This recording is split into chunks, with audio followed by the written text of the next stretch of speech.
Terraplenagem. Entenda e utilize o diagrama de Bruckner para otimizar movimentos de terra. Qual é a ideia que a gente quis trazer aqui para esse bate-papo com vocês, né? Mais ou menos assim, eu acho que se não todos, mas boa parte dos que estão na sala conhecem ou pelo menos já ouviram falar dessa peça, né? O diagrama de Bruckner. E ela está constante lá, ela está presente nos nossos projetos, ok? Então, faz parte do projeto, é essencial que o teu projeto traga esse diagrama de Bruckner, vocês vão entender muito bem o porquê, né? Tem impactos financeiros, ele é fundamental para um bom planejamento, inclusive de atividades, enfim. Preciso estar lá no projeto, e normalmente está. Agora, volto a dizer, a ideia do bate-papo é tirar essa peça de dentro do projeto, ok? Trazer ela para dentro da obra. A ideia, portanto, é utilizar o diagrama de Bruckner, tá? Então é isso que a gente quer, fazer com que essa peça deixe de ser decorativa lá, não é? E passe a ser uma peça de planejamento, não planejamento no sentido do projeto em si, mas planejamento para as minhas atividades de campo, ok?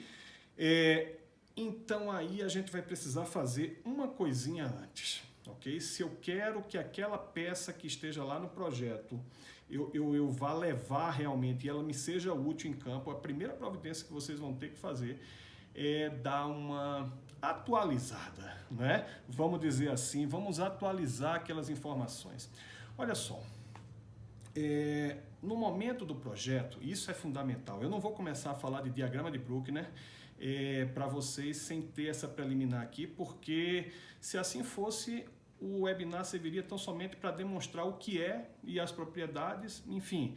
E não é o que eu quero aqui. Eu quero, como eu falei, levar isso para dentro da obra de verdade, né? Uma peça executiva para você ter ali e realmente orientar a equipe de campo. Então, olha só, a gente tem que pensar o seguinte, o projetista, no momento da elaboração do projeto, ele foi até a obra, né, até o local, estudou, fez uma sondagem, né, no eixo da rodovia, fez várias, evidentemente, sondagens no eixo da rodovia para conhecer bem o material que estava lá no subleito.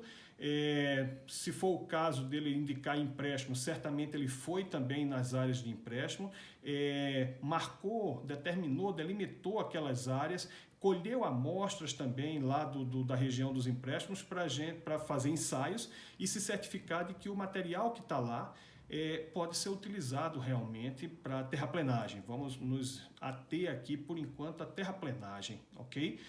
Então isso tudo está estudado. Bom, quando alguém vai lá no empréstimo, determina a área, né, delimita a área, faz uma sondagem numa determinada profundidade, ele não só estuda a qualidade do material que está lá, mas estuda também o volume que tem lá disponível. Esse é o dado precioso. Não dá para o projetista simplesmente encontrar um empréstimo e achar que ali de baixo tem material bom até o centro da terra.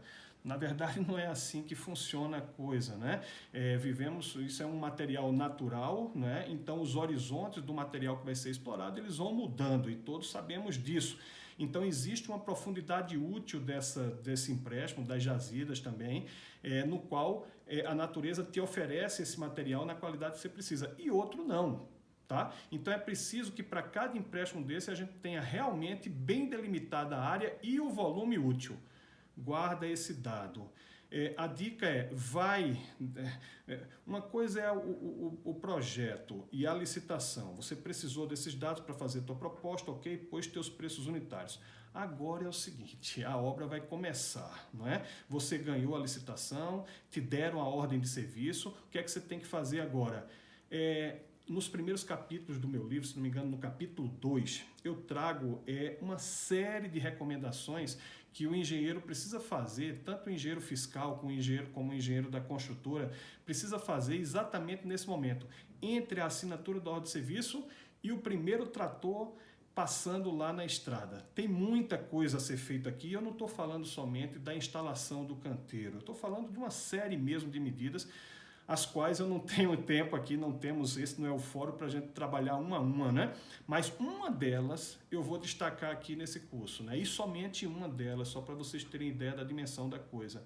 É preciso que você chegue lá na equipe acompanhado da tua topografia, acompanhado do teu laboratório e solte o teu laboratório em campo. Não comece em uma obra, e eu não estou falando aqui da pavimentação, não, eu estou falando da terraplenagem, pessoal. Não começa a tua terraplenagem sem antes soltar o teu laboratorista. O que é que você vai dizer para ele? Cara, vem cá. Você vai refazer as sondagens desse trecho, ok? Eu quero saber direitinho como está o material do subleito no eixo dessa rodovia. Então, é claro que a topografia vai antes, né? Loca o eixo e o laboratorista vai atrás fazendo as sondagens. Peraí, Elci, isso a gente já tem, não está lá no projeto as sondagens como está? Isso já foi feito. O projeto não poderia ser entregue sem que tivesse sido tomadas essas precauções, né?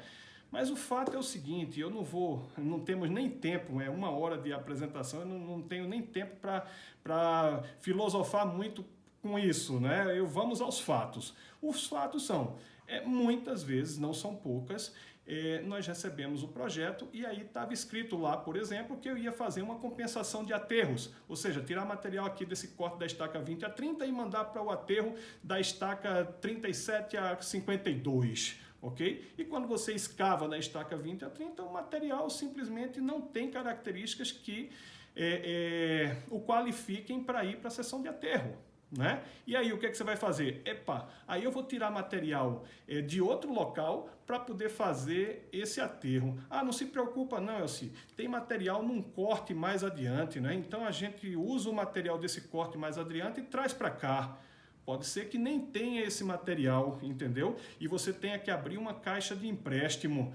Mas essa caixa de empréstimo não estava prevista no projeto. Na verdade, até tinha caixa de empréstimo prevista no projeto, mas não tinha caixa de empréstimo previsto aqui, pertinho do trecho onde você vai realmente precisar, né? Porque nesse trecho estava previsto lá uma compensação de corte de aterros que, infelizmente, não foi possível fazer, né? Então, essa situação que eu estou ilustrando aqui, exemplificando, ela é absolutamente normal. Quem está aí no mundo das obras rodoviárias sabe muito bem do que eu estou falando.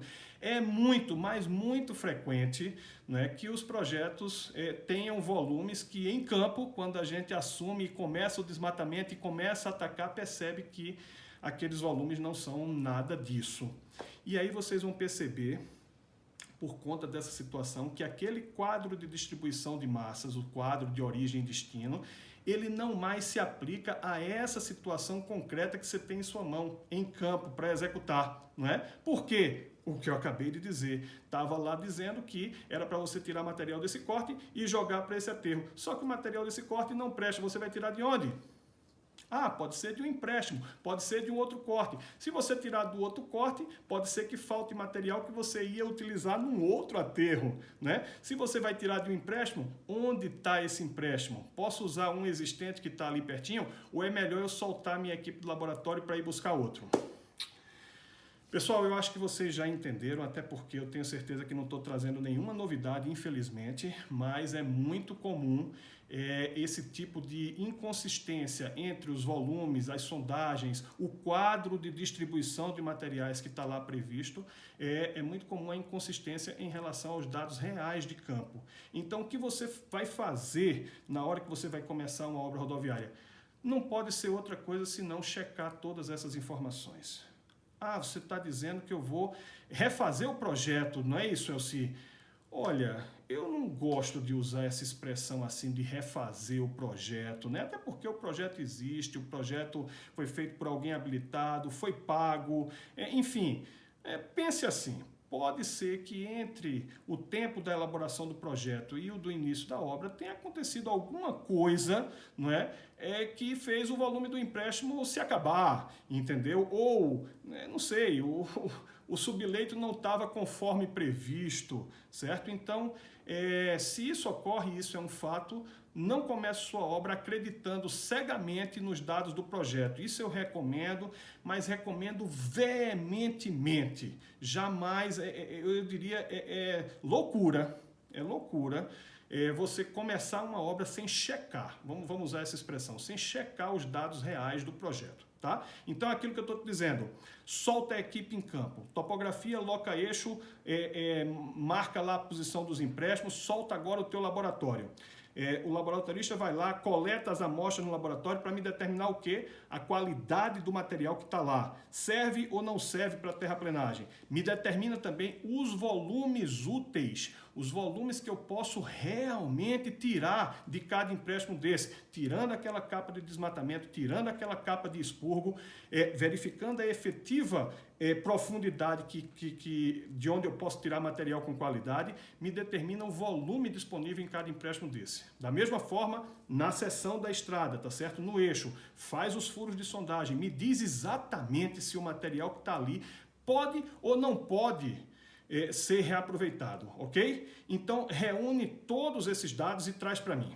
Okay? Então, enquanto você está mobilizando pessoal, mobilizando equipamento, montando canteiro de obras, tomando uma série de providências, veja, a obra já é tua, eu não estou falando para você fazer isso no momento da licitação, a obra é tua. Aproveita, os 2 primeiros que tem que chegar lá na obra são o teu topógrafo e o teu laboratorista, solta esses caras em campo e traz esses dados. Agora sim, pega os dados brutos que tem lá no campo, não é? E aí vamos remontar. Não é remontar, vamos checar em primeiro lugar. Porque se tiver certo, ótimo, maravilha. Você vai usar essa peça aí, diagrama de Bruckner, quadro de distribuição de materiais que está lá no teu projeto, né? Agora, né? Pelo sim, pelo não, com uma grande possibilidade aí, pelo que a gente percebe, de ter essas inconsistências, vamos remontar ou checar, ou ajustar, né, melhor dizendo, esse diagrama e, por conseguinte, o quadro de distribuição de materiais. Bom, o quadro de distribuição de materiais, eu vou mostrar para vocês no finzinho da nossa apresentação. Ele é consequência do diagrama de Bruckner, né? Então, deixa ele quieto, mas de já o que vocês precisam entender, os que não o conhecem, é que é uma peça que diz exatamente de onde vem, para onde vai, toda a movimentação de terra que vai acontecer na obra. Ok? Por isso que é chamado também de quadro de origens e destinos. As colunas da esquerda, origem, as colunas da direita, destinos. E você vê exatamente de onde tirar e onde pôr cada escavação, né, que você faz na tua obra, tá? Agora, aquele quadro, ele na verdade é como se fosse uma planilha de demonstração dos estudos preliminares que foram feitos, tá certo? Dessas sondagens que eu estou falando, né? Dos volumes que você sabe que vai executar.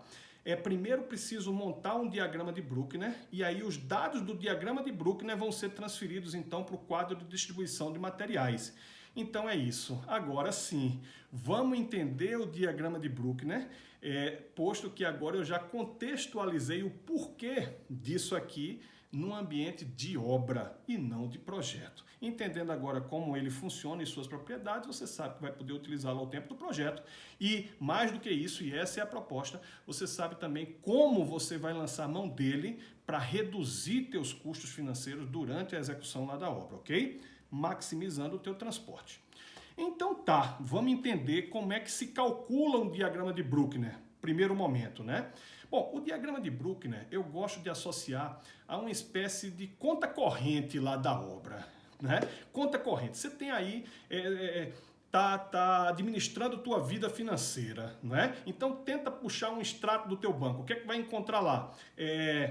Proventos e despesas, não é isso? Então os proventos eles entram positivo no teu extrato, as despesas eles entram negativo. E aí você vai fazendo aquelas continhas, né, de padaria até ver o teu saldo final, não é isso? Normalmente o saldo do nosso extrato bancário está lá na coluna da direita, não é isso? Entendeu o extrato bancário? Então você entendeu o diagrama de Bruckner. Não é outra coisa senão um extrato também. Só que agora a gente está falando de uma movimentação de terra. Como assim um extrato? Bom, o diagrama de Bruckner é exatamente o que você tem disponível, que já foi cortado, para fazer aterro, né? O teu provento durante uma execução rodoviária é o material, é o solo que você vai utilizar. Então, quando você escava em uma determinada área, você adquire solo. Agora sim, uma vez com que o solo está adquirido, você pode utilizar o teu solo, fazendo tua despesa, entre aspas, né, lá na obra rodoviária, que é o aterro.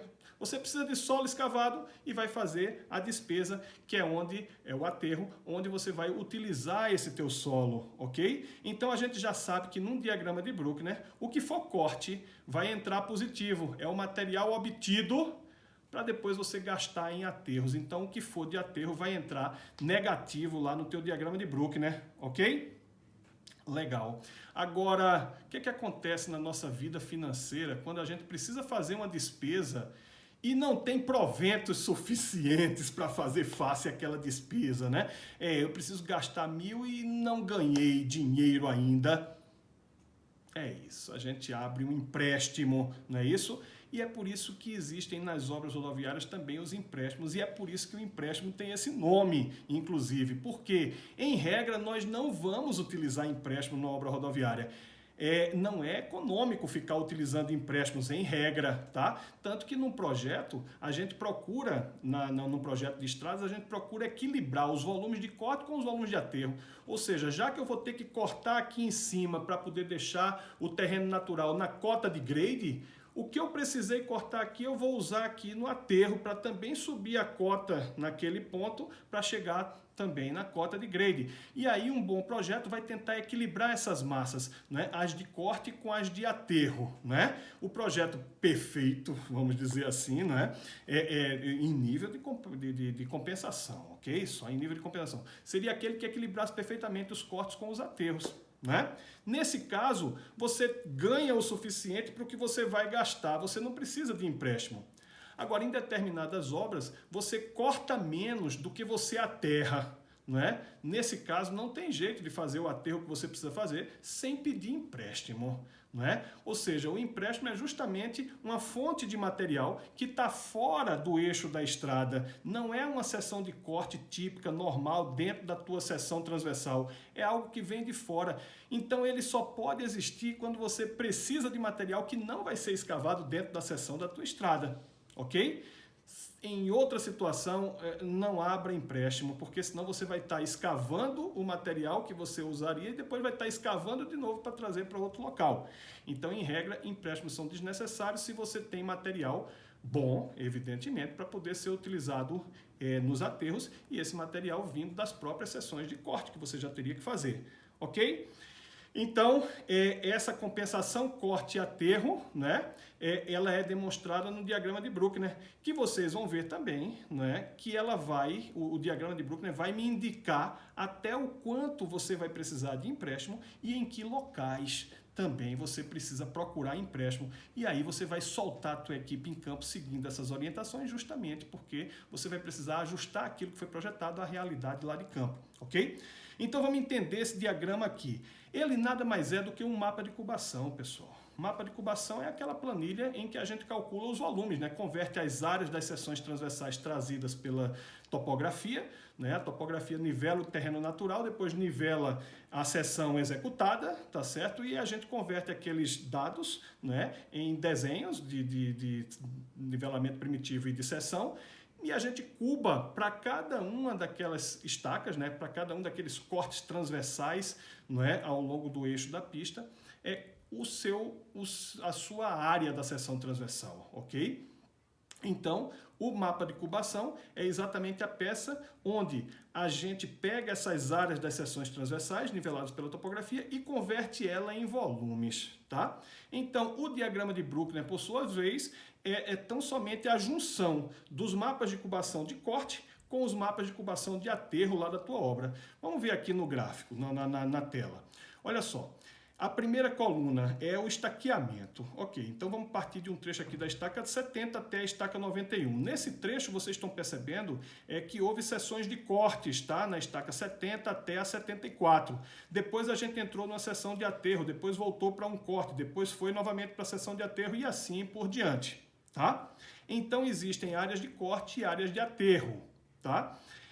Soma das áreas, o que é isso aqui? Soma das áreas é justamente o artifício, né, para a gente converter essas áreas das seções transversais em volumes. Então, imagine o prisma de uma estrada, né? É um volume aqui. Você dá um corte numa determinada estaca. Aí aqui tem uma área, se você olhar para frente, né? Tem uma área marcada. Na estaca seguinte, você corta aqui também, transversal ao eixo, né? Cortou. Você vai estar vendo uma área aqui. Qual é o volume entre essas duas estacas? Vai ser exatamente a soma dessas duas áreas, não é? Multiplicada pela metade da distância, ou seja, é a área média multiplicada pela distância entre as duas estacas. Então, o mapa de incubação é essa planilhinha. Então, para calcular o volume entre duas estacas, o que você precisa? Pegar a área de uma estaca, somar com a área da estaca seguinte e multiplicar pela metade da distância. Ok? Então, aqui está a soma das áreas, no caso 1,72 mais 4,10, 5,82, e multiplicado por 10 metros, que é justamente a distância entre essas duas estacas. Ou seja, a gente tem aqui um volume de corte de 58,20 entre as estacas 70 e as estacas 71. Ok? A mesma coisa se as seções forem de aterro, né? O preenchimento do mapa de incubação é o mesmo. E o diagrama de Bruckner? O diagrama de Bruckner junta essas duas proventos e despesas para a gente fazer as análises. Bom, antes de ir para a coluna de Bruckner, eu só vou voltar um pouquinho para que vocês entendam essa coluna aterro corrigido aqui. Eu comparei o diagrama de Bruckner a um extrato bancário, não é isso? Onde o corte entra positivo para poder fazer face às suas despesas, que são os aterros, que é o que você precisa, é onde você vai utilizar o que você ganhou, né, de corte. Tá, agora não é bem um extrato desses simplesinhos demais assim. Imagine um extrato de conta corrente, no entanto, que tenha duas moedas envolvidas, tá certo? É o teu extrato de cartão de crédito, vamos dizer assim. O que é que ocorre? Você tem o provento numa determinada moeda, vamos imaginar, reais, e de repente você tem a despesa numa outra moeda, dólares. Então, o que é a conta, né, de um extrato bancário? É pegar o saldo que você tinha antes, menos a despesa que você fez. Um menos o outro vai dar o saldo atualizado. Se entra uma outra despesa, você pega o saldo atualizado, subtrai dessa outra despesa e vai ter o novo saldo atualizado e assim por diante. Se no meio do caminho entrar uma receita, você pega o saldo atualizado e soma com essa receita para ter, mais uma vez, o saldo atualizado após, ok? Mas e quando o provento entra numa moeda e a despesa sai numa outra moeda? Para a gente fazer isso, igualzinho ao que a gente faz nos nossos extratos bancários, a gente vai simplesmente converter um dos dois, né? Trabalhar com uma moeda só, né? Então a gente convenciona em engenharia rodoviária trabalhar na moeda do corte. Como assim trabalhar na moeda do corte? É assim, ó, quando eu digo que eu cortei 100 metros cúbicos e eu tenho 100 metros cúbicos de aterro aqui para fazer, esqueça que não vai ser suficiente. Esses 100 metros cúbicos que você cortou não vão ser suficientes para fazer esse aterro de 100 metros. Por quê? Porque quando você retira o material da natureza, no momento do corte, ele tem uma densidade lá, né? A densidade in natura. E quando você traz para a seção de aterro, o aterro só vai ser concluído quando você termina a compactação. E a compactação só termina quando o grau de compactação máximo é atingido, os 100%. E o que é isso? É você deixar a pista, né, com a mesma compactação máxima calculada lá para a tua equipe de laboratório. Ou seja, você vai compactar até tirar tudo quanto é vazios. Evidente que jamais você vai conseguir tirar todos os vazios do solo, mas vai tirar todos os vazios que saem com o processo de compactação, ok? Então, é claro que a densidade na seção de aterro ela é muito maior do que a densidade que esse material estava na seção do corte. Isso faz com que um volume maior de corte seja necessário para um volume menor de aterro, ok? Então, olha só, a gente vai ter aqui o equivalente a duas moedas, certo? Então, se eu preciso fazer 1000 metros de aterro, quantos metros de corte eu preciso, né? Aí vem aquele conceitozinho do empolamento. Eu não vou entrar aqui em detalhes para vocês. Vocês vão perceber que tem muito conceito periférico ao tema do nosso webinar, é evidente, não é? A gente está pensando aqui um tema, não é? Então, a gente teria aquele conceito de empolamento, ou seja, quanto é que eu preciso a mais de corte para fazer um determinado volume, para calcular um volume de aterro. tá? Então, essa coluna aqui de aterro corrigido nada mais é do que essa coluna aqui de áreas de aterro multiplicada pelo empolamento. Na verdade, multiplicado por 1 mais o empolamento, tá certo? Então, aqui está calculado algo em torno de 20% de empolamento, por exemplo. Então, se você colocar aqui 0,21 vezes 1,2 vai dar 0,25. 3,2 vezes 1,2 vai dar algo em torno de 3,84 e assim por diante. Por quê? Porque para esse projeto em especial, e isso não é geral, isso não é não vale para todos, tá certo? Não temos tempo para nos alongar nisso, mas, enfim, isso é um dado desse projeto em especial, ok? Então, essa coluna de aterro corrigida nada mais é do que essa mesma coluna de aterro que foi efetivamente nivelada pela topografia, só que agora fazendo uma alusão ao que é necessário para corte. Então, por exemplo, aqui, ó, se era necessário um aterro de 0,21 metros quadrados, quanto eu tenho que ter de área de corte para dar os 0,21 metros quadrados de aterro? Eu tenho que ter esse 0,21 vezes 1,2, que daria 0,25. Então, somente uma área de 0,25 de corte é que seria igual a uma área de aterro de 0,21. Entendido aqui essa coluna de aterro corrigido? Agora, se está entendida essa coluna de aterro corrigido, o que vocês vão fazer é o seguinte, ó. Oculta essa coluna aqui de aterro, tá? Ela não serve mais para nada no teu diagrama de Bruckner, porque, como eu falei, isso é um extrato de conta corrente. Eu tenho que primeiro colocar as duas coisas na mesma moeda, corte e aterro. Eu estou colocando agora, então não me interessa mais a moeda original do aterro, o que vale é a moeda convertida do aterro. Isso aqui é a área de aterro convertida em volume equivalente de corte, ok? Todos os cálculos daqui em diante vão ser feitos com essa coluna aqui, ó, de aterro corrigido. Então, soma das áreas, eu estou somando as áreas dos aterros já corrigidos, ok? Então, aqui, ó, 0,25 porque é 0 mais 0,25. 4,09 porque é 0,25 mais 3,84 e assim por diante, ok? Mesma coisa para os cálculos de volume de aterro. Eu estou pegando a soma das áreas dos aterros corrigidos e multiplicado pela semidistância para ter aqui os aterros corrigidos. Ok, pessoal? Legal? Então, eu tenho aqui um mapa de cubação de corte e um mapa de cubação de aterro com o primeiro cuidado do diagrama de Bruckner, que é converter as áreas de aterro em áreas equivalentes em corte, dado o empolamento específico desse material que você está trabalhando, tá? Bom, aí eu tenho aqui, né, a observação dos volumes de corte e aterro, um de lado do outro. Vamos imaginar que nessa primeira estaca, na estaca 70, a gente tinha um saldo. O Bruckner, a coluna de Bruckner era justamente isso, é a coluna do saldo, pessoal. Então, entenda como a coluna de Bruckner como sendo o material disponível de corte para você poder fazer aterro. Isso é o que diz a tua coluna de Bruckner. Que número é esse? É o se 1000 aqui ou 1058? Isso é o volume de corte que você tem disponível para poder usar em aterros daí em diante. Entendeu? É a tua coluna de saldo. Como é que calcula essa coluna de Bruckner aqui? Bom, você tem que partir de um saldo inicial, imaginamos aqui um saldo de 1000, para exemplificar, e você usou 58 metros cúbicos de corte. Então, qual é o saldo que vai ficar aqui embaixo?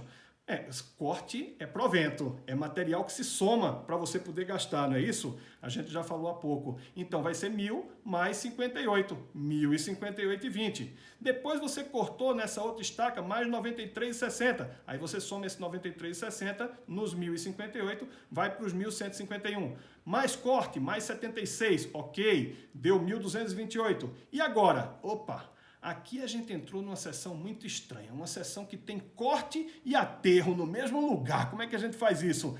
É aquela seção mista, às vezes numa meia encosta, você corta de um lado, a terra do outro, vai ter uma compensação lateral. Falo já da compensação lateral, tá?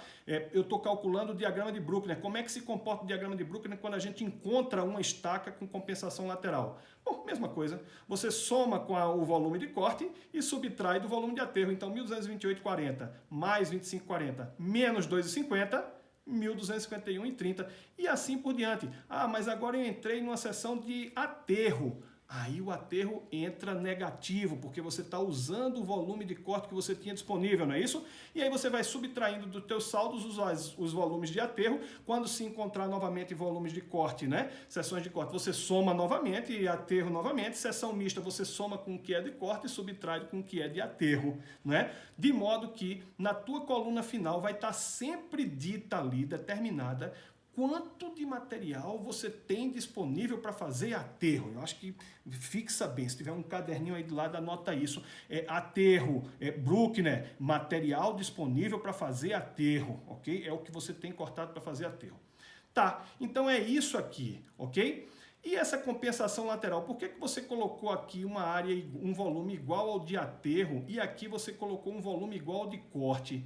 É porque quando chegar nesse momento, pessoal, o que é que você vai ter? O diagrama de Bruckner está calculando que você vai levar o saldo dessa passagem aqui. Ou seja, eu tinha um saldo anterior, cheguei num ponto em que eu vou ter corte e vou ter aterro, eu somo com o de corte, subtraio de aterro e vou levar para a estaca seguinte esse saldo. Legal. Só que, além disso aí, de você ter esse saldo sobrando para a estaca seguinte, você tem que perceber que dentro dessa estaca há um outro movimento de terra, né? O movimento de terra que vai sair do corte para o aterro dentro dessa estaca, nos limites de possibilidade do corte que você vai ter, tá certo? Então aqui, ó, você está colocando aqui 2,50 de aterro, não é? Que você tem para executar. Quanto é que vai ser a compensação lateral? 2,50. Ou seja, toda a compensação, todo o volume que você precisa para fazer aterro vem desse corte. Esse corte dá conta? Dá conta. Então, você vai transportar 25,40? Claro que não, você vai transportar só 2,50. Porque não precisa de 25 para fazer aterro nessa estaca, entendeu? Então você pega esses 2,50 do aterro, do corte, e leva para o aterro na mesma estaca, e o que passar disso vai para o saldo do diagrama de Bruckner, perfeito? Já aqui na estaca de baixo, ó, você precisa de um aterro de 40,90 e nessa estaca você só tem 1,40 metros cúbicos de corte. O que é que você vai fazer? Transfere 1,40 metros cúbicos de corte para o lado, né? E aí não encheu o aterro, evidentemente, né? Vocês já vão perceber no diagrama de Bruckner que vai ter que vir material de outro lugar para preencher, né, o restante do aterro nessa estaca. Então, é assim que funciona essa compensação lateral, ok? Bom, vamos voltar aqui para a gente dar o fechamento analítico para a gente passar para o diagrama propriamente dito. Então, o cálculo do diagrama de Bruckner é esse aqui. Agora eu vou levar isso aqui para gráfico. E o que é que eu vou levar para gráfico? Entenda, nas abscissas, nos eixos do X, eu vou levar essa coluna de estaqueamento, ok? E nas ordenadas, eixo dos Y, você vai levar as informações da coluna de Bruckner. Então perceba, o que é que você vai traçar agora no gráfico, antes de eu virar a tela? Você vai traçar um gráfico que nos eixos do X vai estar o estaqueamento e no eixo dos Y, o corte ou o aterro? Não. No eixo dos Y vai estar o teu saldo de material cortado para fazer aterro. Nunca esqueça isso para você não se equivocar jamais, não se enrolar com o diagrama de Bruckner. No Y, o saldo de material disponível para fazer aterro, ok? Vamos levar isso para gráfico? Vamos lá.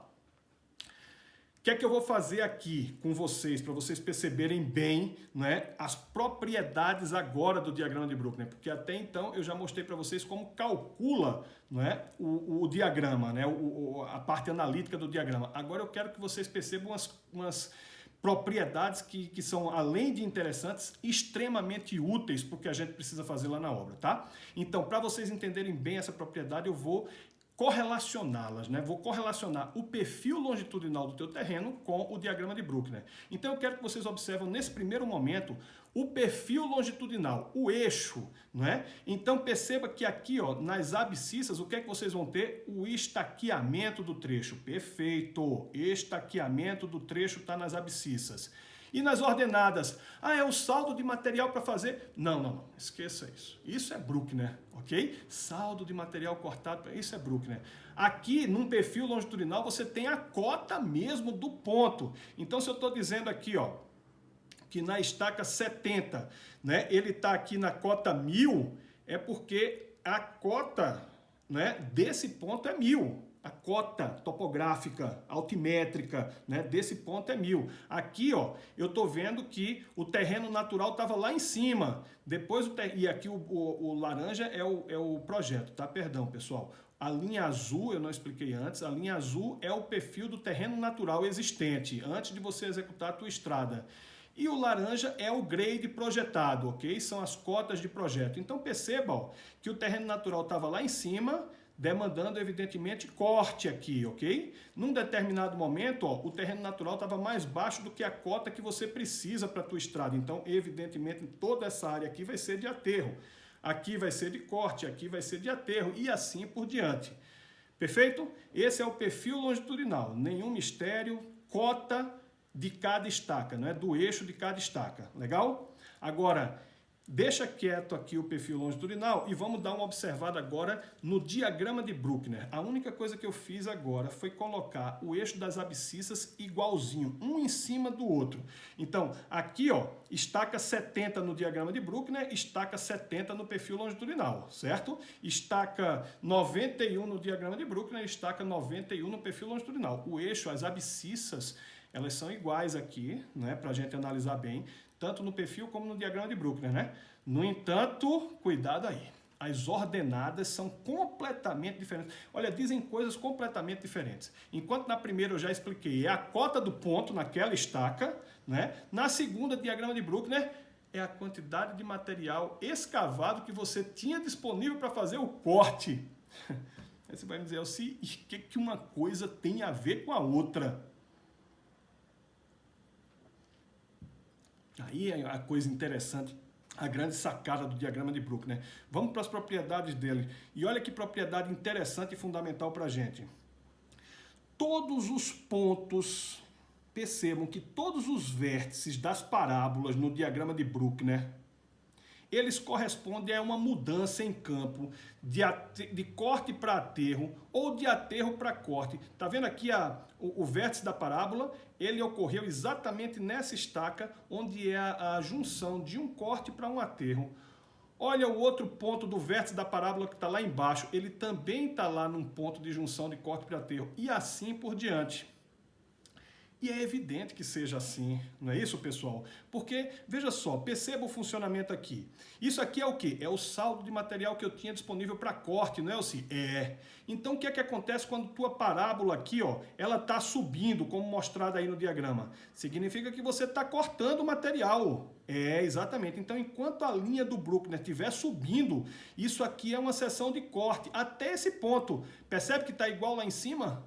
Enquanto a linha está subindo é porque você está cortando o material e aumentando, por conseguinte, o teu saldo. A partir exatamente do ponto em que você deixa de cortar e a linha começa a diminuir é porque você entrou em aterro, né? Perceba que isso corresponde perfeitamente lá em cima, tá? Então a gente pode dizer que as linhas do diagrama de Bruckner, elas são ascendentes quando você tem, seção após seção, uma predominância de volumes de corte, né? E elas são descendentes quando você tem uma predominância de volumes de aterro nesse ponto. Claro que pode haver seções mistas que tem corte e aterro em qualquer lugar, aí o diagrama vai trazer a predominância, ok? Então, se a linha está subindo é corte, a linha está descendo é aterro, é claro que o vértice dessas parábolas vão ser sempre a mudança.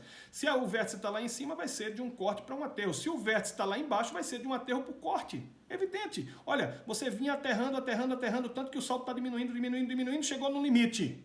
A partir daqui o saldo começou a aumentar, simplesmente porque você começou a cortar, é o que demonstra o perfil longitudinal lá em cima. Entenderam bem isso aqui? Certo. Essa é a propriedade-chave aqui do diagrama de Bruckner que vai nos ajudar bastante em obra. Então, o que é que eu vou demonstrar aqui para vocês? É que, olha só, cada parábola dessa, não se apresse ainda, eu vou demonstrar no slide seguinte, tá? Mas já estou adiantando o que eu quero. Eu quero demonstrar que em cada parábola dessa aqui do diagrama de Bruckner, as coisas vão se resolver. O que é que eu estou dizendo aqui? Os volumes de corte e volumes de aterro, eles vão se compensar dentro de cada parábolazinha dessas aqui, ok? Eu estou dizendo que o que você cortou daqui até aqui, ou seja, da estaca 70 até a estaca 74, você vai usar justamente nesse aterrozinho definido pela parábola, tá certo? Que vai da 74 até essa 77, por exemplo, ok? É isso que eu vou demonstrar o porquê daqui a pouquinho, ok? Então, isso aqui, ó, é o que você está visualizando, ok? No perfil. Um corte saindo para um aterro. ok? Agora perceba que o volume que está saindo desse corte não vai encher esse aterro todo, ele só vai encher até aqui, mais ou menos. Não se apressa. Entendeu o que eu estou querendo? Eu vou dizer aqui para vocês que, vou demonstrar agora, que cada parábola vai se resolver em si, tá certo? Que a parte da parábola que representa o corte vai ser movimentada em terra para a parte da parábola que representa o aterro. Nesse caso, quando as parábolas estão para cima, a parte que está subindo é corte e a parte que está descendo é aterro. Então a movimentação vai da esquerda para a direita. Já nessa outra parábola que fica aqui embaixo, a parte que está descendo é aterro, a parte que está subindo é corte. A movimentação sempre se dá do corte para o aterro. Por isso que nesse caso aqui vai haver lá na tua obra uma movimentação da direita pela esquerda, para a esquerda. E vocês vão perceber então que se você estiver pegando esse material aqui, né? Olha a utilidade do diagrama de Brookner, agora obra. Se você estiver escavando, comecei a obra por aqui, porque ninguém começa a obra da estaca 0 e vai terminar na estaca 1000, né? A gente abre várias frentes de serviço ao longo do trecho inteiro, né? Se você abrir uma frente aqui, você vai perceber que tem um aterro pedindo material antes e tem um aterro pedindo material depois. E logo depois desse nosso pequeno treinamento, vocês vão perceber quão é importante você jogar somente parte desse material para antes e parte desse material para depois, sob pena de pesados prejuízos, ok? Então, esse é o cálculo que a gente vai fazer. Vamos entender, então, agora no diagrama. Percebe agora o diagrama de Brookner. Então eu tirei de propósito o perfil longitudinal lá de cima para a gente não fazer confusão. Eu quero que vocês raciocinem só em cima do diagrama de Brookner, que tudo vai fazer muito sentido para ti, ok? Então tá, volto a dizer, saldo de corte disponível para fazer aterro, né? Então isso aqui é corte, isso aqui é aterro, isso aqui é corte, volta para um aterro, volta para um corte, legal? Pronto. Olha só, se eu pegar em cada parábola dessa, porque tem uma parábola para cima, uma parábola para baixo, outra para cima, outra para baixo. Em qualquer parábola dessa, se você pegar a medida de uma vertical exatamente no vértice, olha só, se você pegar a medida desse vértice até a tua linha de referência, essa diferença de cotas nas ordenadas aqui, na verdade essa diferença de valores nas ordenadas, para ser bem preciso, essa diferença de valores nas ordenadas me diz exatamente o volume de corte. Como assim? Por quê? É claro, olha só, na estaca 70 você estava com um saldo acumulado de 1000 e esse teu saldo foi crescendo, significa que você está numa seção de corte, né? Até que seu saldo aqui chegou em 1200 e alguma coisa. Qual foi o corte? Quanto você cortou da estaca 70 até a estaca 74? Exatamente essa diferença de valores, os 1.200 e pouco para o 1000. Então perceberam que a vertical traçada no momento do vértice, ela diz exatamente quem é o corte desse ponto aqui até esse ponto aqui? Legal. Eu não estou dizendo que isso aqui é o meio da parábola não, tá? Pode ser que o vértice esteja mais para a direita, mais para a esquerda, não interessa onde esteja o vértice aqui. Interessa que onde ele estiver, o corte vai ser exatamente, acumulado vai ser exatamente essa vertical, tá? Legal. Agora, olha que outra coisa interessante o diagrama me dá. Quer determinar o centro de massa do corte e o centro de massa do aterro, para onde o material tem que se movimentar? Veja, eu disse nos slides anteriores, eu vou dizer para vocês que todo movimento de terra tem que se compensar dentro de uma parábola. E sabe por que tem que se compensar dentro de uma parábola? Porque se eu tinha um saldo acumulado de 1000, né, disponível para fazer aterro, e ele subiu até um determinado ponto, 1250, certo? Então eu cortei 250. Nesse outro ponto que fecha a minha parábola, o saldo que eu tenho disponível voltou para quanto? Para 1000. Significa que o que eu acumulei de corte daqui para cá é exatamente o que eu preciso para fazer esse aterro. Lembrem-se que eu já tomei o cuidado lá atrás de converter os volumes de aterro em cortes específicos, ok? Em cortes correlatos, aquela coluna de aterro corrigido. É essa coluna que eu estou trabalhando, ou seja, estou falando a linguagem do corte aqui, estou na moeda do corte, tá? Então veja só, todo esse volume cortado até essa estaca vai ter que ir exatamente para essa estaca, daqui para cá. Olha, então nós vamos ter um corte indicado aqui da estaca 70 até a estaca 74 e o material acumulado você vai usar da estaca 74 até a estaca 77. É isso que o diagrama de Bruckner está te dizendo, ok? E tudo que você cortar aqui vai ser o necessário e suficiente para você aterrar aqui, legal? Então, qual é a distância média de transporte dessa movimentação de terra? Bom, a distância média de transporte para volume de terra, terraplenagem, vai ser aquela compreendida entre o centro de massa do corte e o centro de massa do aterro, não é isso? E o que é um centro de massa? É o ponto no corte ou no aterro, né? É o ponto que equilibra os volumes, equilibra as massas de um lado ou de outro, não deixa a balança pender nem para um lado nem para o outro. Então, onde está o centro de massa da estaca 70 para 74? Ah, está lá no meio ali, 72, não é, Elci? Não, depende de quanto você vai cortar mais ou menos na estaca 70 ou mais ou menos na estaca 74. O centro de massa da 70 para 74 está no ponto em que a massa desse para trás é igual à massa daqui para frente de corte, ok? Centro de massa. Então ele está exatamente no ponto do trecho que equilibra ou acumula a metade do volume cortado, né? Em qual ponto desse estaqueamento a gente acumulou metade do volume cortado? Ah, é fácil, Elci, basta pegar o saldo desse ponto, subtrair do saldo desse ponto. Aí você vai ter o volume. Divide isso por 2 e aí procura aqui, ó, na ordenada, onde está esse ponto dividido por 2. Onde bater aqui é o centro de massa do corte, não é? É. E olha como é fácil quando a gente lida com o diagrama de Bruckner. Basta pegar então, se a conta é essa e você já aceitou, basta pegar a medida dessa vertical aqui, V1, que é o volume de corte, que é igual ao volume de aterro, evidentemente, né? Basta pegar aqui e traçar um horizontal exatamente na metade do volume. Daqui para cá é igual a daqui para cá, ok? Opa, volta um pouco. Daqui para cá é igual a daqui para cá, ou seja, eu tracei uma horizontal na metade do volume. O ponto em que essa horizontal tocar do lado de cá é o centro de massa do teu corte. E o ponto em que essa horizontal tocar a parábola do lado direito vai ser exatamente o centro de massa do teu aterro. E veja se isso não está certinho, ó. Porque se eu estou na metade do volume, o volume daqui para cá é igual ao volume daqui para cá. Então, o volume nesse ponto é justamente quem equilibra as massas.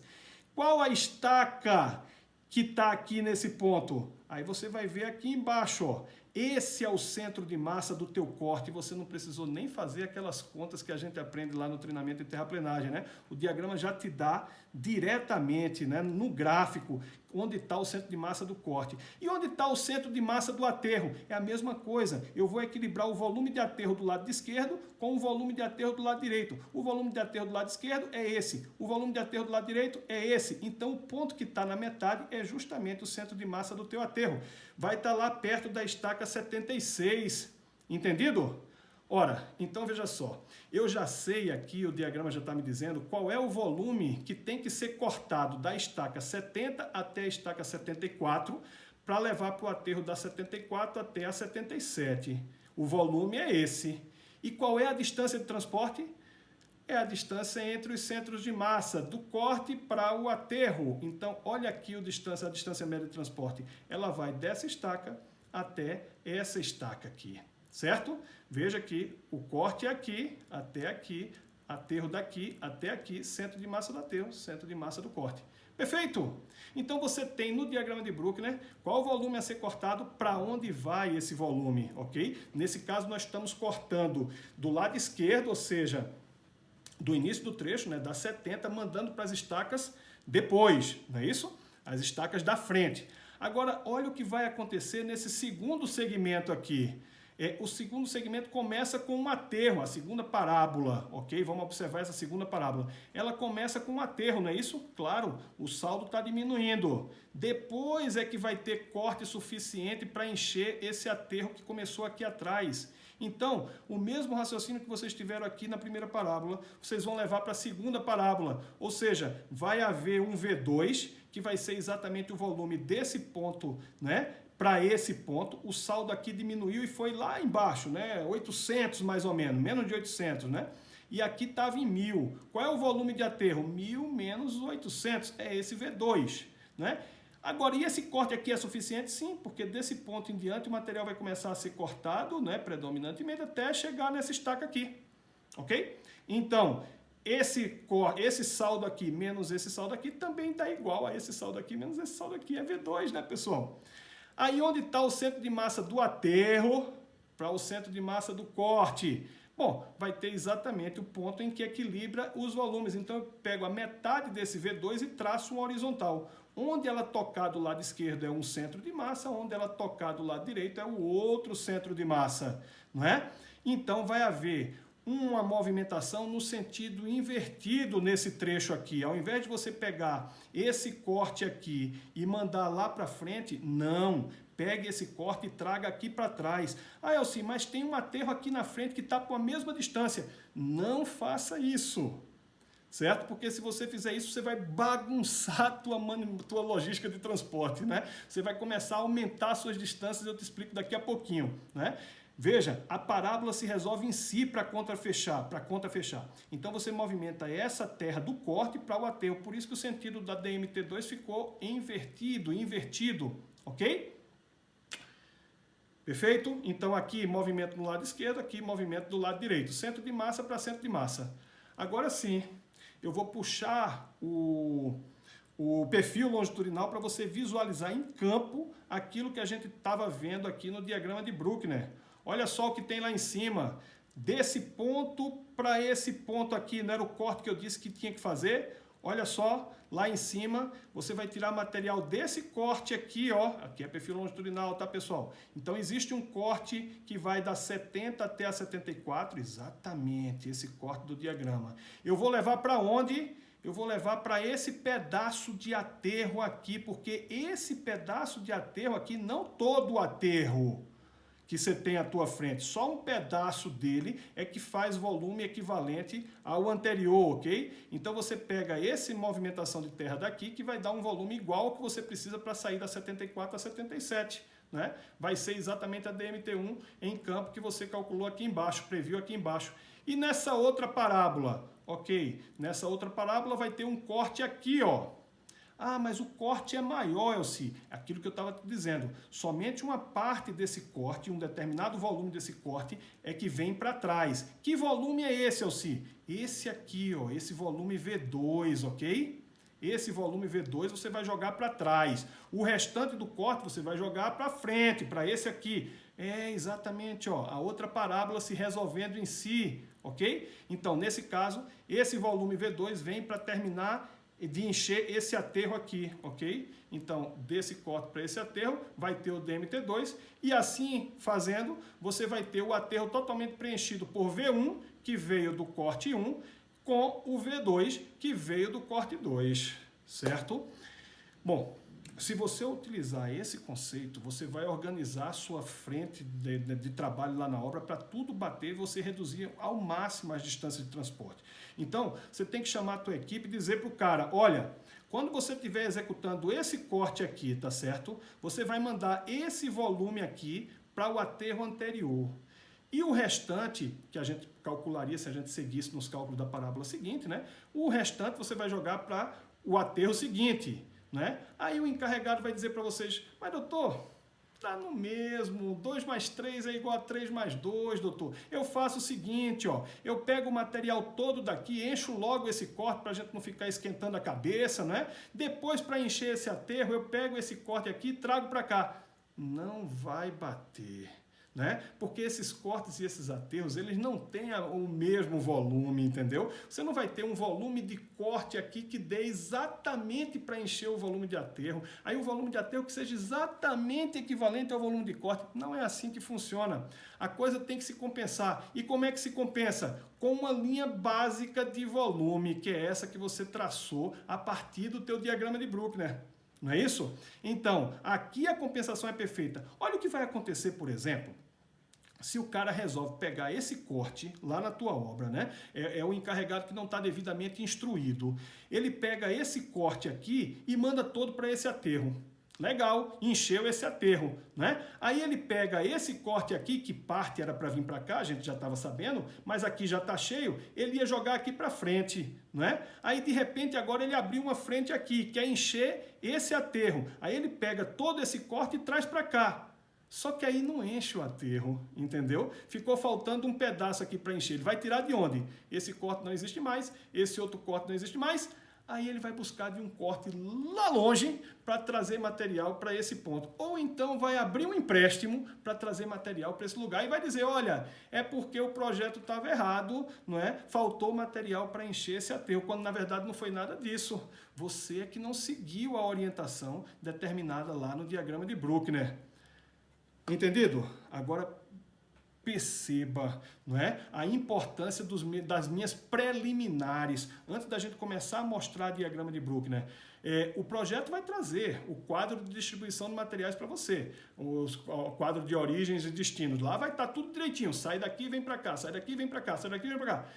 Isso foi feito com os dados que o teu projetista levantou em campo, com aqueles volumes úteis disponíveis em cada empréstimo, com os empréstimos localizados naquelas posições, na tua obra, com as compensações, cortes e aterros do jeito que estavam lá, não é? Agora imagina que chega numa determinada obra, não é? Você tira material daqui, né, onde era para trazer para cá, e aí percebe que esse material aqui não dá para fazer aterro. É um material ruim para fazer aterro, não tem CBR aqui, por exemplo, é muito expansivo. Então, resultado, não dá para trazer para cá. Aí o que é que você faz? Você vai jogar fora esse material. Epa, se jogar fora esse material, não vai fechar a conta aqui, porque se você tirar somente o V2 para cá, vai ficar faltando material para cá. Aí talvez você precise de mais material daqui para vir para cá, ou até mesmo de empréstimos. Entendido? Então, não comece a obra, né, sem atualizar os dados que vem de projeto. Ou seja, sem a sondagem para te dizer se realmente aquele volume que está saindo do leito da rodovia, ele vai poder ser reutilizado nas seções de aterro, e se todo ele, ou se parte vai para o bota fora. Né? Também perceba os volumes que estão sendo indicados em cada empréstimo, se eles realmente podem ser utilizados com aquela qualidade naqueles volumes. Tá certo? Senão você vai me dizer, comecei a fazer a obra, era para tirar material do empréstimo 2, né? Agora, quando cheguei lá, o proprietário não deixou eu entrar no empréstimo 2, né? Aí a gente cancela o empréstimo 2, vai procurar outro empréstimo. Bagunçou teu quadro de distribuição inteiro. É uma peça importantíssima de toda a relevância que você tem para executar a sua obra. Agora, ela só tem validade, ela só tem funcionalidade se você atualizar com os dados reais de campo. Se não, é uma peça de ficção lá dentro do projeto. Se os volumes que você tem em campo não estão batendo com aqueles volumes que estão lá no projeto, empréstimo inexistente, material de má qualidade no eixo, quando era para você, tá indicado ali que era para você utilizar em aterro, aí bagunçou tudo. Por isso que eu estou dizendo, é uma loucura, né, você pegar o quadro de distribuição de materiais do projeto e querer utilizar na obra sem fazer esse ajuste antes. Né? Porque você vai utilizar uma peça, orientar movimentos de terra lá para a tua equipe, baseado em dados de existência de materiais que não estão compatíveis com o que você tem em campo. Ok? Então não faça isso. Muita gente tomando prejuízo, tá certo? Por conta disso. Porque segue o quadro de distribuição e depois percebe que falta material, né? E aí, quando está com o quadro pronto, depois da obra pronta, por exemplo, pode sofrer uma fiscalização até de um Tribunal de Contas, e o auditor do Tribunal de Contas, e com razão, vai te perguntar, por que você tirou material aqui desse empréstimo e trouxe para cá? Né? Ah, porque acabou o material do empréstimo. Sim, mas se você soubesse que ele ia acabar, você tirava desse outro empréstimo que estava aqui mais perto. Aí você ia dizer para ele, mas como é que eu ia adivinhar que ia acabar o material? Como é que eu ia adivinhar que o material que ia sair desse corte não ia ser suficiente para trazer para cá porque o material não presta? O projeto estava me dizendo que era para tirar material dali. Vou te dizer como é que você ia adivinhar. Dando uma olhada naquele capítulo inicial lá do meu livro, salvo engano, volto a dizer, capítulo 2, né? Essa indicação, assim como uma penca de outras indicações, de outras orientações fundamentais para um engenheiro rodoviário começar a obra, né? porque isso e o que está lá não esgota, entendeu? Aquilo que está lá é o que a gente percebe de mais problema, de problemas reincidindo o tempo todo, tá? Então, tem uma série de orientações ali do tipo, não cai nessa, não é? Porque muita gente está caindo nessa por aí afora. Então, toma esse cuidado aqui. Um dos cuidados é justamente esse que está lá, tá certo? Começa checando tudo, ok? Entendi, Elci. Olha só. Diagrama de Bruckner, então, vai equilibrar os volumes dos cortes com os volumes dos aterros, não é isso? Para a distância de transporte ficar perfeitinha, não é? E quando não é suficiente o V1 mais V2 para encher esse aterro aqui? Aí não tem jeito. Você tem que buscar um empréstimo, não é isso? Ah, entendi. E onde é que o empréstimo entra no diagrama de Bruckner? Não, aí o empréstimo não entra no diagrama de Bruckner. O diagrama de Bruckner faz a compensação de corte e aterro. Agora, o lado bom é o seguinte, o diagrama de Bruckner te ajuda a definir quanto de empréstimo você vai precisar e em que locais do teu trecho você vai precisar abrir empréstimo, tá certo? Então, onde e quanto, essa informação você tira do diagrama e reabastece o diagrama de Bruckner. Vamos lá saber como. Vamos imaginar aqui, ó, um outro trecho, tá certo? Um segmento agora da 230 a 251. Veja que ele começa com um aterro bem grande, depois entra num corte e depois aterro novamente, tá? Então, recalculando isso tudo, eu não vou falar novamente, tá? Tá aqui a coluna de Bruckner. Ele estava lá com um saldo entrando nesse trecho na estaca 230 de 1050 e esse saldo foi diminuindo. Opa, entrou no vermelho, entrou negativo e foi embora negativo, certo? O que significa esse negativo no diagrama de Bruckner? Significa que você está gastando mais do que está ganhando, amigo. Volta para o teu extrato de conta bancária. O que é que acontece? Olha, você não está entendendo no meu extrato bancário. De vez em quando aparece um símbolozinho negativo aqui, ou então um número pintado de vermelho. Eu não estou entendendo o que é esse negativo. Deixa eu te explicar.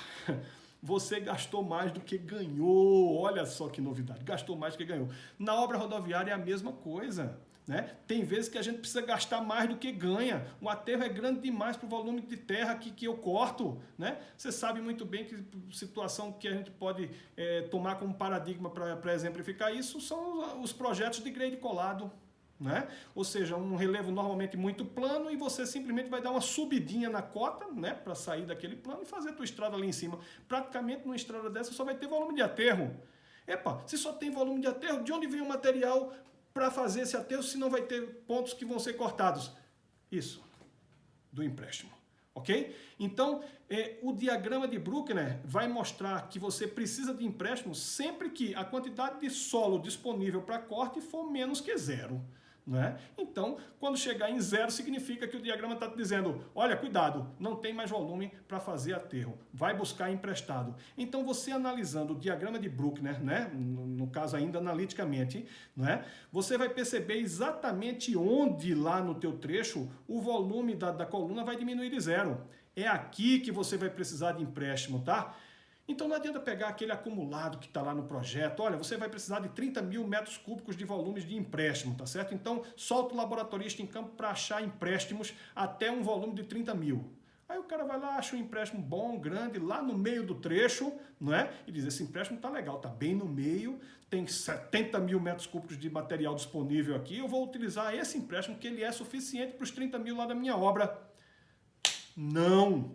Você sabe se é ali, naquele ponto que você vai precisar de empréstimo. Se você quer reduzir custos na tua obra, você tem que buscar empréstimos nos locais mais próximos de onde você vai precisar dele.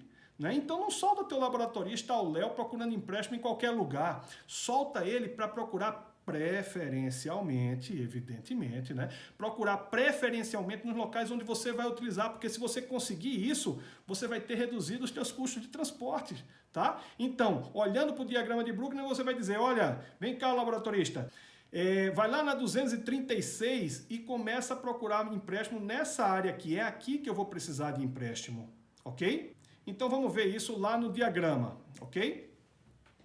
Olha só. Deixa eu voltar só para vocês perceberem isso aqui. O diagrama de Brook, né, ele foi diminuindo o saldo, diminuindo porque era uma seção de aterro, né? Exatamente, seção de aterro, e a seção de aterro continuou, até chegar no momento em que o saldo negativo foi diminuindo, porque entrou numa seção de corte, né? E depois ele diminuiu novamente, e entrou de volta para uma seção de aterro, tá? Então vamos aqui para o diagrama, analisar graficamente isso aqui.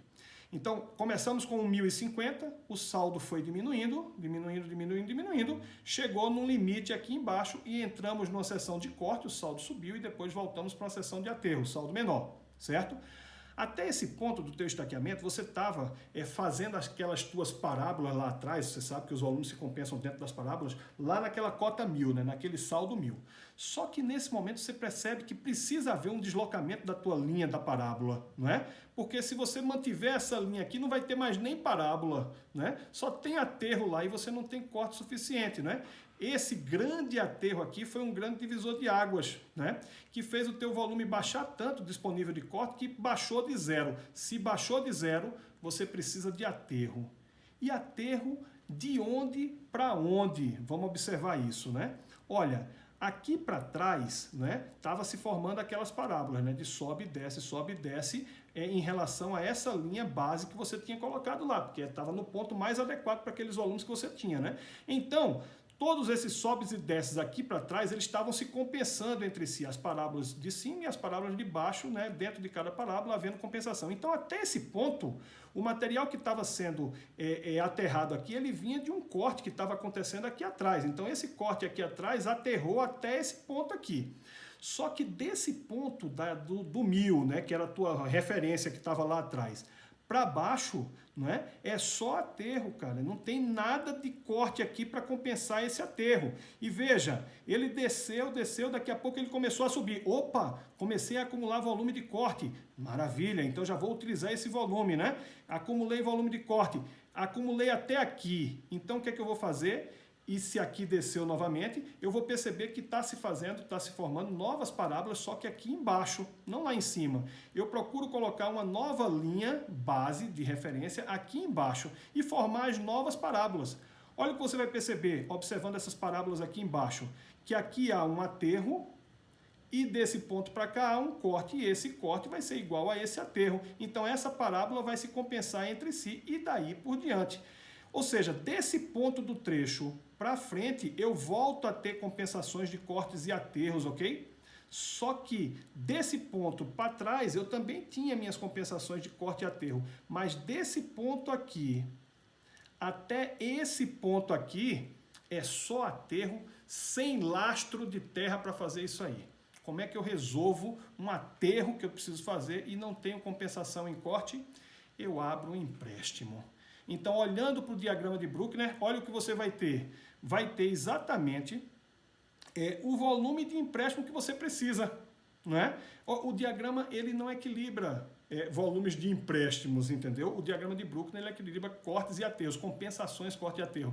Mas, por outro lado, ele te indica quanto de volume de empréstimo você vai precisar e em que locais. No caso aqui específico, vai ser da estaca 231 quebradinho aqui, até a 239, né? Então, aqui, esse aterro, veja que é um aterro, o saldo está diminuindo, ele vai ter que ser feito com volume de empréstimo. Elci, onde eu vou buscar um empréstimo? Cara, busca um empréstimo mais ou menos nessa área. Ah, mas aí eu não consigo, porque essa área de preservação ambiental não tem como tirar material daí.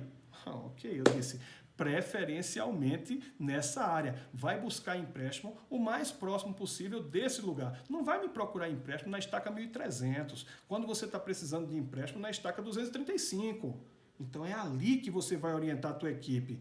E se o projetista não percebeu isso, ele botou empréstimo somente lá no final do trecho, e eu percebo que aqui, no local da minha obra, onde eu estou executando, o material é bom em todo lugar, tem um material aqui bem pertinho de onde eu vou, desse trecho que a gente está vendo, usa.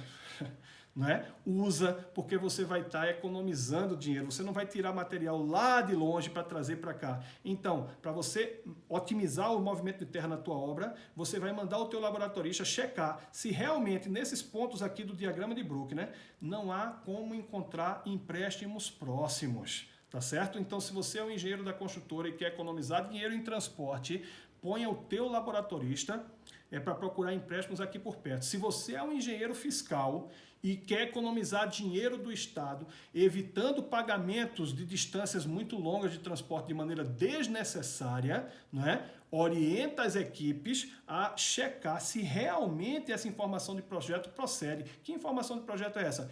Para ele estar orientando que o empréstimo vem de muito longe, é porque nessa região aqui não tem empréstimo disponível, certo? Se for assim, ótimo, vamos tirar material lá de longe. E se não for, você vai tirar material aqui de perto, ok? Tá, aí o engenheiro fiscal vai assumir essa no colo, né, Ossi? Veja, era um trabalho que era para ser do projetista, o engenheiro fiscal era só para acompanhar a execução da obra. Ele tem que fazer isso? Tem, né? A gente já comenta em diversos treinamentos que, infelizmente, né, dada essa nossa realidade, me perdoe a expressão, o pobre do engenheiro fiscal tem que ficar acumulando esses trabalhos. Qual é a obra, eu ouso até a desafiar, qual foi a última obra que você trabalhou que não teve aditivo de preço? Não é? O aditivo de preço é justamente os ajustes que precisam ser executados no teu contrato, né, para o projeto que estava equivocado e agora está se corrigindo isso de uma outra forma. Seja soluções que foram inadequadas, sejam volumes que foram inadequados, seja até alterações de traçados que precisaram ser feitas, enfim.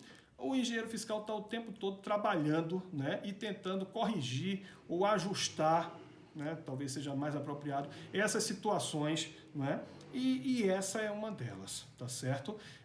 Você percebe com o diagrama de Bruckner, voltando aqui para o nosso foco, exatamente quanto de empréstimo você precisa e onde você precisa, ok?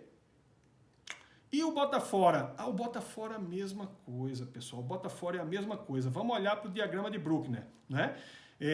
Aqui estamos no outro trecho, do 470 ao 491. Olha o que está acontecendo com o Bruckner. Ou seja, teu saldo de corte disponível para fazer aterro. Ele está subindo sem parar, ó. Ele estava em 910, 957, 1034, 2000, 3000, está subindo sem parar. Opa, a partir daqui começou a descer um pouco, não é isso? A partir dessa estaca aqui começou a descer um pouco, não é? Depois ele voltou a subir. Então você percebe, olhando aqui essa tabela, que havia uma determinada linha de referência para cá e certamente você vai precisar de uma outra linha de referência para o lado de cá. Né? Vamos dar uma olhada nessa mesma informação graficamente lá no diagrama de Bruckner, ou seja, essa coluna aqui destaca nas abscissas por essa coluna aqui nas ordenadas, tá? Então vamos lá para o diagrama de Bruckner, ok? Olha só, o saldo estava lá embaixo e foi crescendo, crescendo, crescendo sem parar. Olha onde estava a linha de referência, lá no 1000 que a gente tinha, né? Só que aqui, ó, ele começou a crescer um corte imenso, né? Opa, vai ficar uma grande parábola aqui, né? Depois que ela descer, eu vou calcular essa parábola toda, né? Mas, surpresa, ela não desceu. Ou seja, você só cortou, cortou, cortou, acumulou um volume muito alto e não precisa desse volume todo para encher esse aterro. Olha só, corte até aqui, aterro. A partir daqui já tem um material disponível de corte novamente, então eu já começo a aproveitar o material de onde ele está mais perto, ok? Eu não vou tirar material daqui desse corte para trazer para esse aterro aqui, porque esse corte aqui está mais perto, ok? Esse corte está mais perto desse aqui, então por que eu vou tirar material daqui para trazer para cá? Esse aterro que está aqui, ó, esse corte que está aqui, eu vou usar nesse pedacinho de aterro que eu fiz. Daqui em diante eu nem preciso desse material mais. Por quê? Porque o que eu vou precisar para fazer encher esse aterro é o encontro de corte aqui. Ou seja, eu desloquei minha linha de referência lá para cima. Toda vez que eu desloco minha linha de referência, que eu preciso deslocar minha linha de referência aqui para cima, é porque, na verdade, houve uma situação que exige bota fora. Vai chegar um momento em que você tem que jogar esse excesso de material fora. Quanto de bota fora você vai precisar? Esse volume aqui, ó, dessa linha base até essa linha base de referência aqui embaixo, entendeu? Porque desse ponto aqui que vocês estão vendo no gráfico para trás, as parábolas elas estavam se compensando em si, as parábolas inferiores e as parábolas superiores. Cada uma das parábolas em si ela compensava seu corte e seu aterro, do jeito que essa daqui também, ó. O corte com o aterro compensou em si, o aterro com o corte compensou em si, ok? Aqui estava acontecendo isso até esse ponto.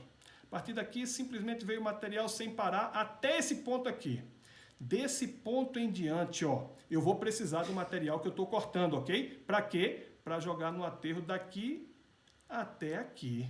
Legal? Então, o que eu cortei desse ponto para esse ponto, ou seja, dessa estaca para essa estaca aqui, é excesso de material que vai ser jogado fora. O volume, graficamente, no diagrama de Bruckner, você verifica. E onde eu vou arrumar um bota fora para jogar fora esse material excedente? Ah, procura aqui, ó, por volta da estaca 475. Esse é o trecho que você tem material sobrando para jogar bota fora.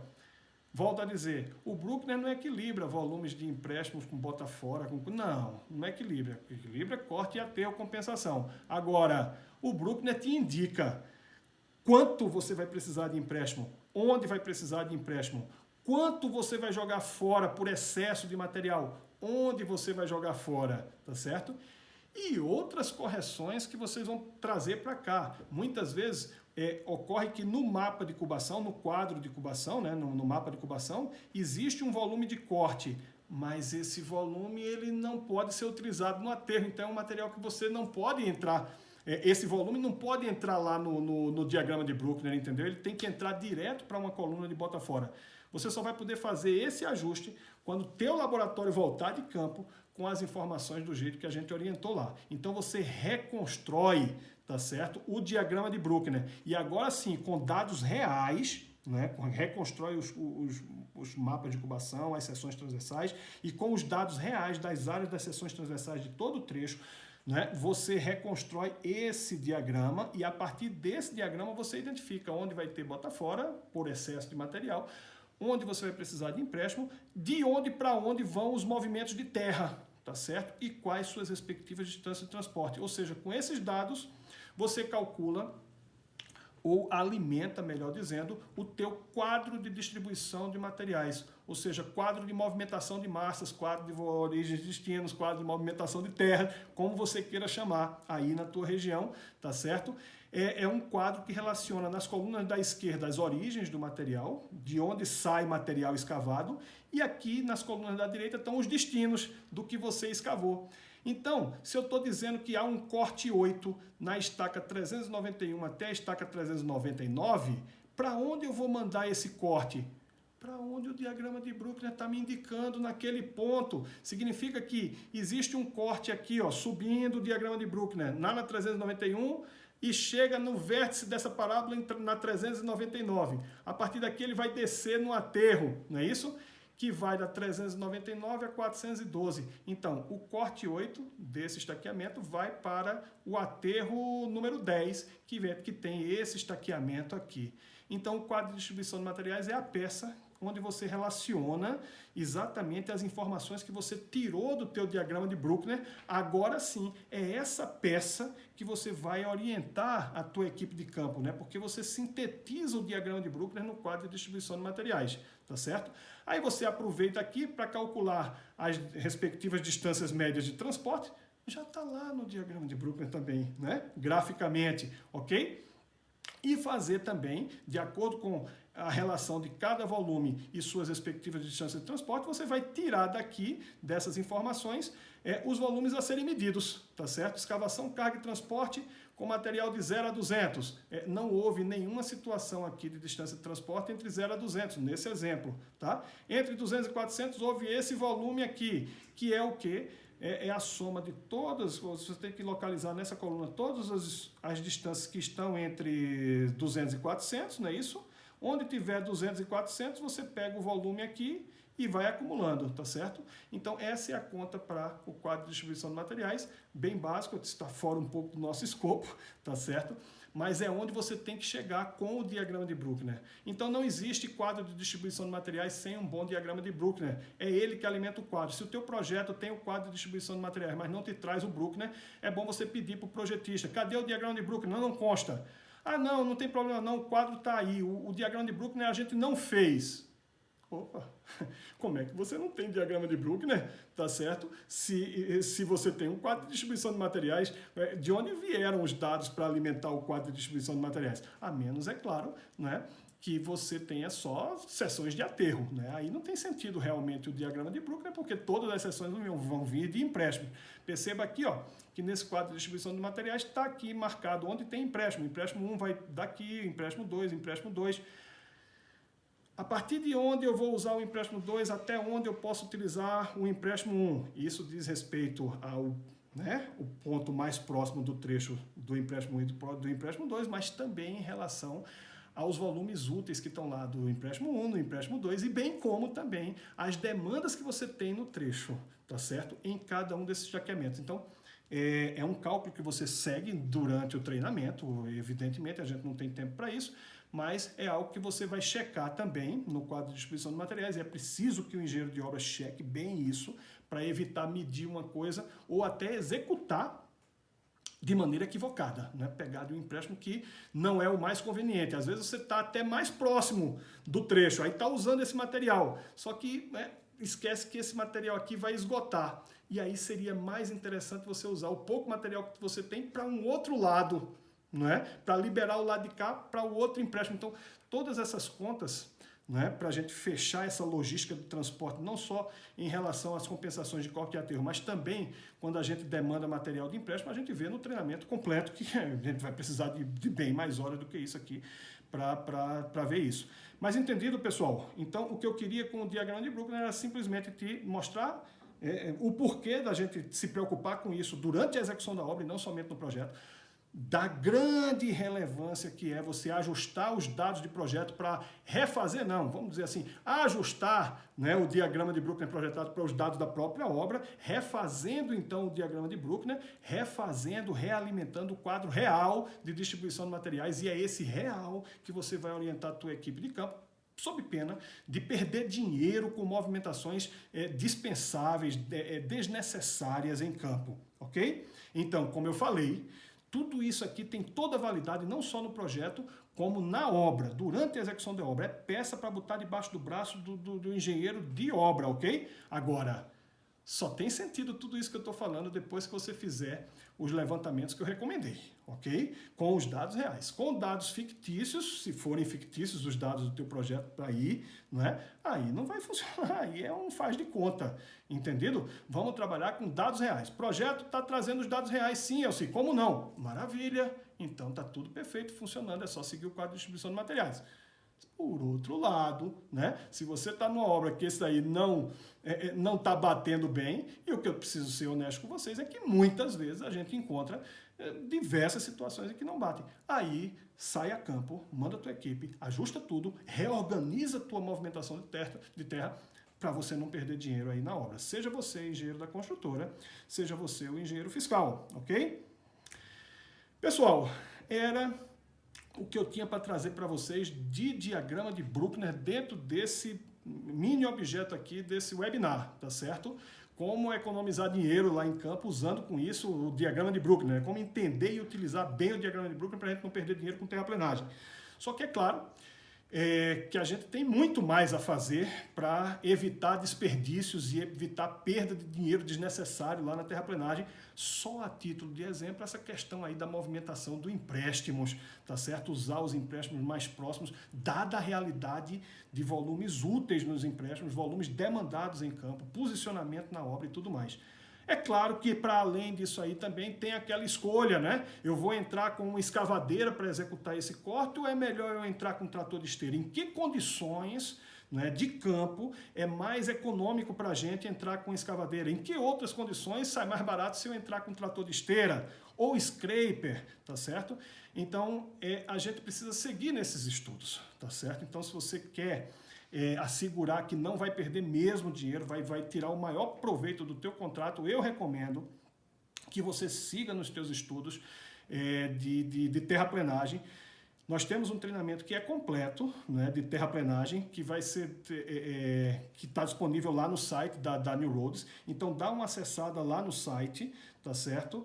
E verifica o conteúdo. Eu trouxe aqui apenas para exemplificar, tá certo? Mas é muita coisa, não vou tomar o tempo de vocês lendo essa coisa toda, Mas percebam simplesmente que a gente parte desde a checagem do projeto lá em campo, pelos cuidados com o desmatamento, caminhos de serviço. Tem muita coisa para a gente conversar sobre isso aqui, tá, pessoal? Aí vem a questão das escavações, minimizando o custo de transporte. Olha o que a gente fez dentro desse programa. A gente fez isso aqui, ó, diagrama de Bruckner, e quando utilizar e onde procurar os empréstimos, tá certo? Agora, daqui para baixo, nesse restinho e todo o restante do programa, a gente precisa realmente de mais tempo, tá? Os procedimentos em bota fora, sessões de aterro, utilizando material de segunda e terceira categoria, a questão do empolamento, prócto normal e intermediário, cuidados com controle geométrico, tecnológico, enfim, toda essa coisa aqui, vocês podem acessar o site lá da New Roads e ver o conteúdo, sim, atingindo inclusive as camadas de subbase, base, além de regularização subleito, reforço subleito, o que é uma regularização subleito finalmente, né? Quando medir, onde medir, quanto medir, não é? Como executar, importante isso aqui também. Então, esse treinamento completo, ele abrange um conteúdo bem maior, tanto que nós precisamos de uma semana inteira e não de uma hora, não é, para falar sobre isso. Então, quem tiver disposição, né, e quiser aproveitar esse tempo também para, né, afiar esse machado aí, não deixa, mais uma vez, eu oriento, acesse o site da New Roads, tá? E verifique esse conteúdo direitinho, ok?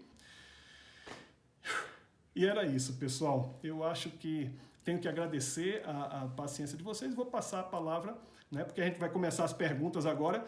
A turma do bate-papo, né, vai se manter aqui na sala, até porque Camila tem uns avisos importantes a dar para vocês aí, né? E a gente volta com a turma da conversa, da pergunta, para a gente aprofundar essas coisas. Camila, você está me escutando ainda, Camila? A primeira pergunta é do Moacir Guilhermino da Silva. Ele quer saber se na avaliação das áreas de corte e aterro, a altura do expurgo é retirada da seção útil. Olha só, a avaliação de área de corte e aterro, ela vale depois do desmatamento. Isso é um ponto interessante, é um ponto que a gente aborda lá também. Então, começa a contar corte, começa a contar aterro depois que você retira toda a camada vegetal. Ok? Então, a camada vegetal, ela está sendo remunerada como desmatamento, por metro quadrado, por área.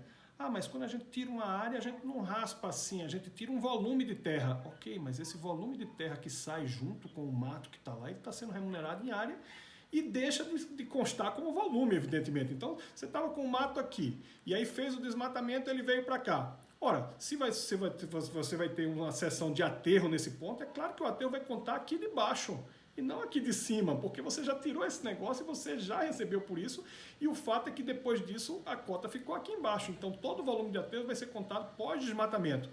Da mesma forma, se você tem uma seção de corte, desmata primeiro, então o nível veio aqui para baixo. Você não tem que remunerar o corte a partir daqui de cima, se não existe essa seção que vai ser cortada, é a partir daqui de baixo. O que foi para cima foi remunerado enquanto desmatamento. Então, sem dúvida, os volumes a serem considerados são volumes pós-desmatamento.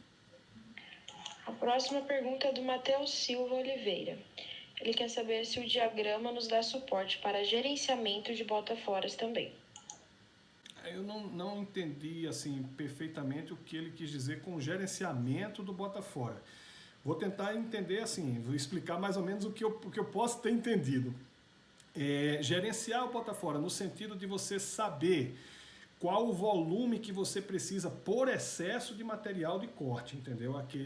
Porque existem dois tipos de bota-fora que podem ser demandados na obra. Um deles é o que eu falei e o diagrama de Bruckner mostra, que é o bota-fora por excesso de material cortado. Você não tem onde usar esse material, vai para o lixo. O material é bom, mas vai para o lixo, tá certo? Então, isso aí o diagrama mostra, né? O que o diagrama não mostra é o corte que você está fazendo que tem uma qualidade inferior e aí vai ter que ir para o lixo, quando na verdade você até gostaria de utilizá-lo lá para frente. Então esse ajuste fino, né, com os resultados do teu laboratorista, você tem que fazer a parte para arrumar o teu diagrama de Bruckner direitinho, tá certo?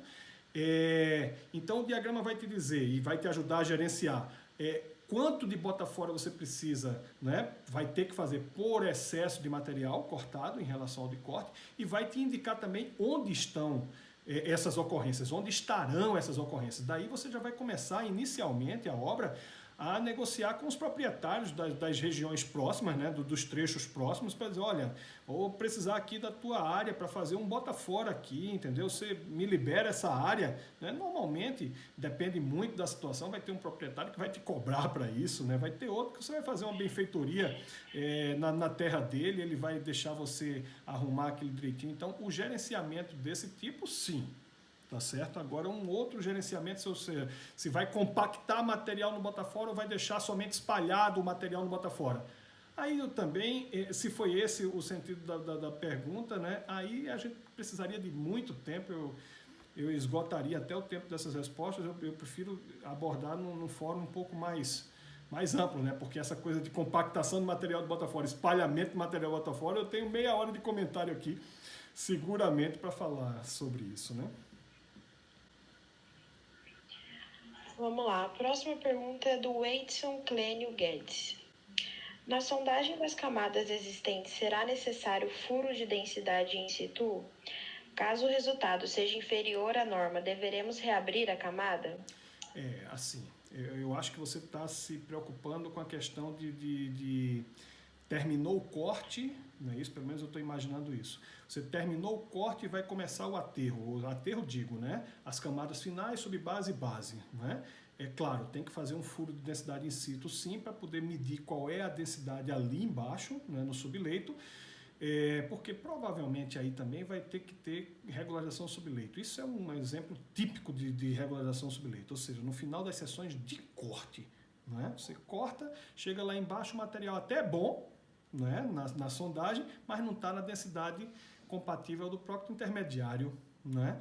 Aí a norma fala daqueles 60 centímetros e não de 20, né, que tem que ser executado, e aí o serviço seria regularização subleito no equivalente a 20, e aí mais uma vez, para explicar isso direitinho, eu precisaria de muito tempo para dizer, porque há um grande problema, o que a gente percebe hoje em obra, pessoal, por aí afora, é a utilização inadequada desse item, regularização do subleito, tá certo? Muita gente medindo regularização de subleito como sendo camada final de aterro. Regularização do subleito não tem nada a ver com camada final de aterro, tá certo? Regularização do subleito pressupõe escarificação, né? Se pressupõe escarificação, como é que você vai medir como camada final de aterro? Então, por conta desse mote aí, a gente começa a desmanchar uma série de porquês, né, para dizer exatamente na obra o que é uma regularização do subleito, quando e onde a gente deve medir e executar, né, essa regularização do subleito, em que profundidades, né?